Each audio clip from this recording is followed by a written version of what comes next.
Hello everyone. Welcome to Afro News South Africa. To support this channel, please kindly subscribe and share. Turn on the notification bell so you won't be left out in any video. This Jacob Zuma situation has become increasingly bothersome. This man was elevated to the nation's highest position despite the fact that it was common knowledge that he was not presidential material.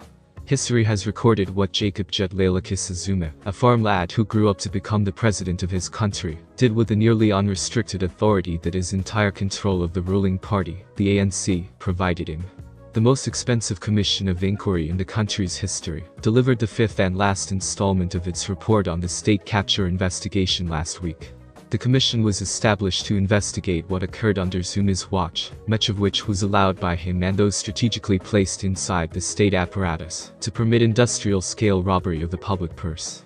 As anticipated, the study largely held the former president accountable for what transpired when he virtually handed over control of the country to three Indian brothers and their allies, allowing them to primarily exploit state-owned firms.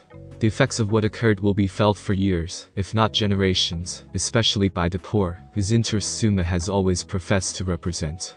Zuma, consistent with his nature and within his legal powers, has stated his intention to contest and examine the conclusions of the commission, chaired by Chief Judge Raymond Zondo. This course of action will lead him to court. At a media event convened by the Jacob Zuma Foundation to announce this line of action, Zuma's spokesperson Tonel Mani stated that the judiciary is known to be biased towards the former president. Numerous South Africans and observers with common sense would have seen what game Zuma and his followers are playing. He avoids accountability and refuses to account for his wrongdoings, regardless of the cost. SA has had a taste of the concoction he is brewing for us. We had a sip of it in July, when his fans went on a rampage when he was imprisoned for wrongdoing. Many would view calling out Zuma for such antics as the classic fighting with a pig in mud.